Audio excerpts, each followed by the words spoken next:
According to a report published by Channel News Asia on February 25th, 2026, citing data released by the Singapore Police Force, the number of scam cases in Singapore declined in 2025.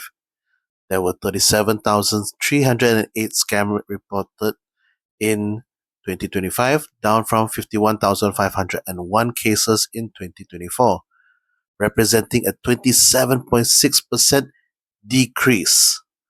The total amount lost to scams also fell by 17.9%, decreasing from 1.124 billion in 2024 to around 913.1 million in 2025. This was the first time scam numbers declined since Singapore Police Force began reporting scam statistics separately in 2023.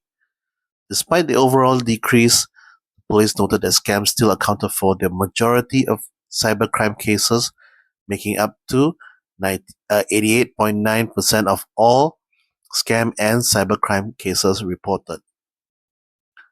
The police also highlighted that the self-affected transfers account for 81.8% of scam cases. In these cases, victims were not hacked. Instead, they were manipulated into transferring the money themselves.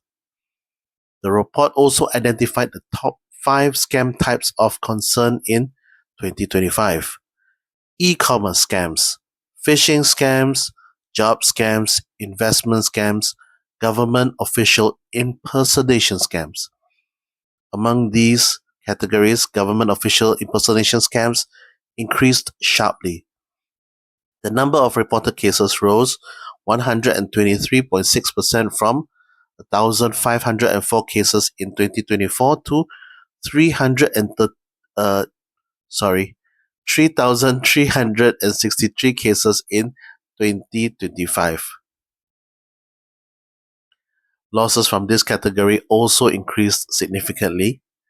Victims lost about 242.9 million in 2025, representing a 60.5% increase compared to the previous year.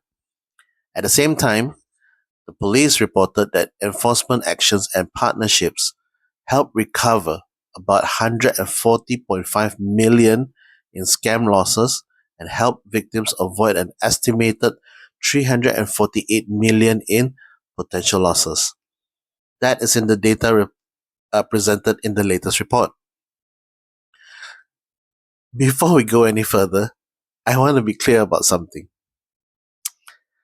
This YouTube channel happens to report on scams quite often, but this is not a scam channel. This is a cybersecurity made simple channel, and the SPF report actually explains why. Scams still accounted for the majority of cybercrime cases, making up 88.9% of all scam and cybercrime cases reported.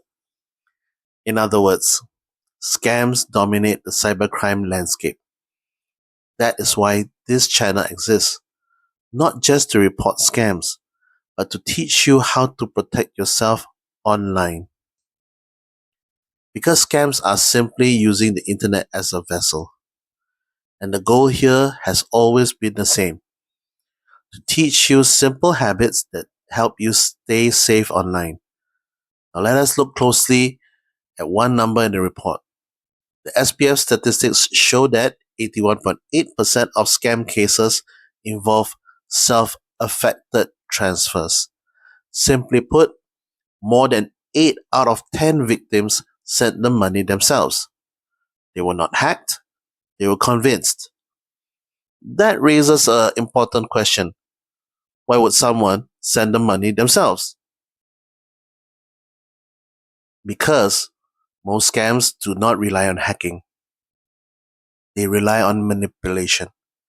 Scammers create situations that look real. They pretend to be authority figures, a government officer, a bank representative, a police investigator. They may send links, they may send QR codes, they may create fake websites, or they may rush the victim to act quickly. And once someone reacts quickly, the transfer happens. This is the moment where most scams succeed. And this is where the 5 human firewall rules come in. Rule 1. Scams follow patterns. Rule 2. If you are rushed, pause. Rule 3. Check before clicking. Rule 4. Verify independently. Rule 5. If in doubt, do nothing. These habits slow the situation down, and when you slow the situation down, manipulation becomes much harder. There's one more part of the report worth paying attention to. While overall scam numbers decrease slightly, impersonation scams increase significantly. Government impersonation scams, in particular, almost doubled. And this connects directly to what we just discussed earlier. Remember that more than 8 out of 10 scam cases involve victims sending the money themselves.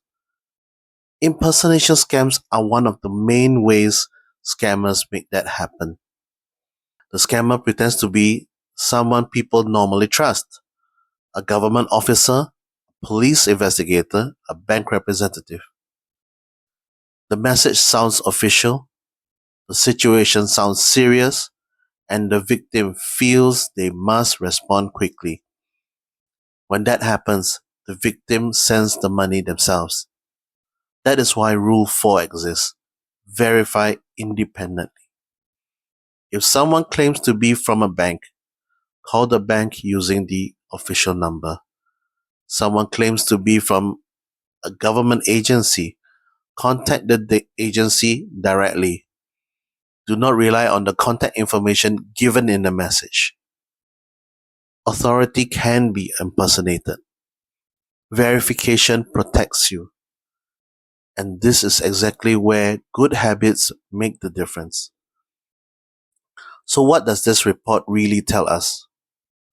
Overall scam numbers have gone down slightly, but scams still make up 88.9% of cybercrime cases.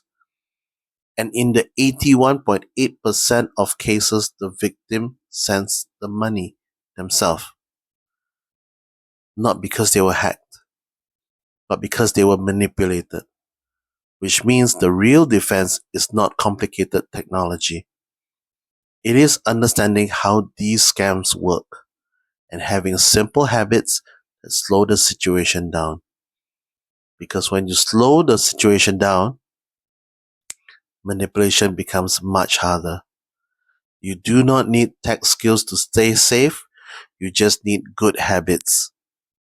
So share this with the people you care about, and I will see you in the next video.